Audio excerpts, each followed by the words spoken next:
Hello everyone and welcome back to my channel. तो आज हम बात करने वाले हैं धर्मेंद्र और हेमा मालिनी के बारे में। इन लोगों को कौन नहीं जानता है।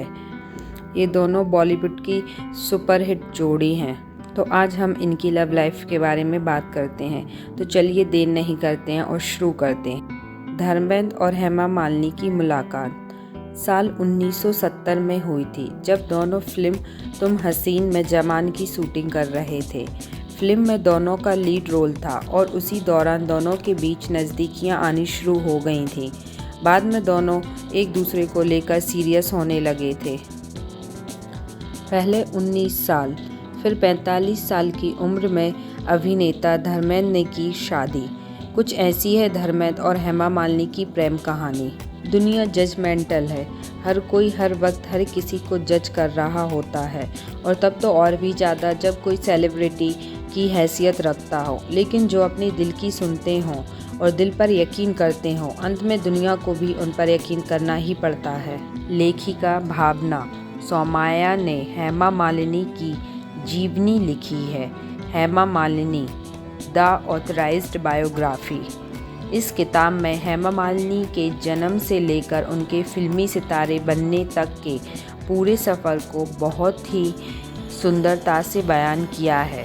किताब का एक बड़ा हिस्सा हेमा मालिनी की लव लाइफ के बारे में है, जिसमें 3 प्रेमियों का जिक्र आता है: संजीव कुमार, जितेंद्र और धर्मेंद्र। तमिलनाडु के एक ब्राह्मण परिवार में जन्मी हेमा मालिनी कैसे अपने से उम्र में 13 साल बड़े, पहले से विवाहित और 4 बच्चों के पिता धर्मेंद्र के प्रेम की डोर में ऐसी बंध गईं कि कोई गांठ, कोई तलवार उस धागे को तोड़ नहीं पाई। 1970 में उन्होंने धर्मेंद्र के साथ पहली फिल्म की, तुम हसीन मैं जवां। उस वक्त हेमा मालिनी की उम्र 22 साल की थी और धर्मेंद्र 35 साल के। हेमा ने अभी अपने करियर की सीढ़ियां चढ़ना शुरू ही किया था और धर्मेंद्र पहले से शिखर पर विराजमान थे। दोनों एक दूसरे को पसंद करने लगे थे, लेकिन दोनों ही जानते थे कि उनके रिश्ते का कोई भविष्य नहीं है। मुंबई आने से पहले पंजाब में ही 19 साल की उम्र में धर्मेंद्र की शादी प्रकाश कौर से हो चुकी थी, जिनसे उनके 4 बच्चे भी थे, लड़के सनी और बॉबी और 2 लड़कियां। प्रकाश कौर बिल्कुल घरेलू किस्म की महिला थी, जिनका जिक्र धर्मेंद्र की सार्वजनिक जिंदगी में ना के बराबर था। धर्मेंद्र ने कभी किसी फिल्म इंटरव्यू में उनके नाम का जिक्र तक नहीं किया।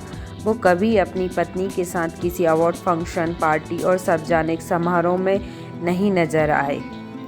उस समय के पत्रकार लिखते हैं कि यहाँ तक कि मित्रों के घर होने वाली निजी पार्टियों और महफिलों में भी प्रकाश कौर कभी धर्मेंद्र के साथ नजर नहीं आई। सिर्फ पहली बार और आखिरी बार धर्मेंद्र ने प्रकाश कौर के नाम का जिक्र सार्वजनिक तौर पर तब किया था, जब वो साल 2004 में राजस्थान के बीकानेर से बीजेपी के टिकट पर लोकसभा चुनाव लड़ने के लिए अपना नामांकन दाखिल कर रहे थे। वहां उन्होंने सरकारी फॉर्म पर पहली बार अपनी पत्नी का नाम प्रकाश कौर लिखा, जिसे लेकर उस जमाने में काफ़ी विवाद भी हुआ था।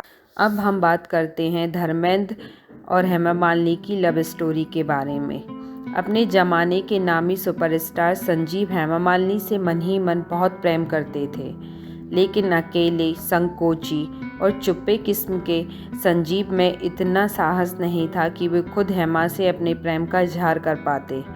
हालांकि हेमा ये बात जानती थी कि संजीव उनसे प्यार करते हैं, लेकिन संजीव में कभी कहा नहीं। भावना सोमाया अपनी किताब में लिखती हैं कि संजीव कुमार ने अपने प्रेम का ये पैगाम लेकर जितेंद्र को हेमा मालिनी के पास भेजा, लेकिन हेमा ने इनकार कर दिया था। बाद में जितेंद्र खुद हेमा को पसंद करने लगे थे और उनसे शादी करना चाहते थे, और उस टाइम हेमा और धर्मेंद्र लगातार फिल्मों में साथ काम कर रहे थे। उनके प्रेम लगाव का आकर्षण का तार भी जुड़ा था, लेकिन हेमा आगे इस रिश्ते के बारे में कुछ सोचें उससे पहले ही धर्मेंद्र की शादी और 4 बच्चे बीच में दीवार बनकर खड़े हो जाते थे। एक बार को हेमा अपने डर को जीत भी ले तो उनका परिवार किसी भी हालत में इस रिश्ते के लिए तैयार नहीं था। 1974 की बात है। भावना सोमाया अपनी किताब में लिखती हैं कि हेमा और जितेंद्र बेंगलोर में साथ फिल्म कर रहे थे। फिल्म की शूटिंग खत्म होने के बाद हेमा मालिनी चेन्नई चली गई, जहां उनका घर था। जितेंद्र ने भी अपने माता पिता को मुंबई से बुला भेजा। अब चेन्नई में हेमा के घर पर दोनों परिवारों की मौजूदगी में दोनों की शादी की बात होने वाली थी, लेकिन वहां दूर मुंबई में बैठे धर्मेंद्र को इस बात की खबर लग चुकी थी कि हेमा जितेंद्र से शादी करने जा रही हैं। इसकी वजह भी वह बखूबी जानते थे। जितेंद्र से शादी के लिए सोचने की वजह हेमा का डर था। डर कि एक शादीशुदा आदमी के साथ रिश्ते को लेकर दुनिया क्या कहेगी, घर वाले क्या कहेंगे, उनका भविष्य क्या होगा। इस फैसले की वजह प्यार नहीं थी, क्योंकि सच तो ये था कि प्यार वो सिर्फ एक ही आदमी से करती थी, और वो थे धर्मेंद्र। आखिर में वही हुआ जो होना चाहिए था। डर पर प्यार की जीत हुई। हेमा ने जितेंद्र से शादी करने से इनकार कर दिया। हेमा ने आखिर दिल की बात सुनी, दिल की राह चुनी।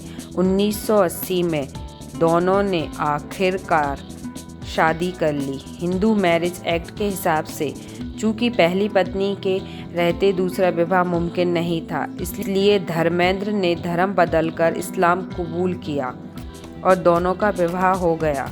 बाद में तमिल रीति रिवाज से भी दोनों का विवाह हुआ। शादी और परंपरा के नाम पर उन्होंने कभी अपना करियर कुर्बान नहीं किया। हेमा मालिनी शादी के बाद भी लगातार फिल्मों में काम करती रहीं और एक के बाद एक सुपरहिट फिल्में दी। हमारे समय के सुपरस्टार शाहरुख खान को भी फिल्मों में पहला ब्रेक देने का श्रेय हेमा मालिनी को ही जाता है। उन्होंने भरतनाट्यम करना नहीं छोड़ा और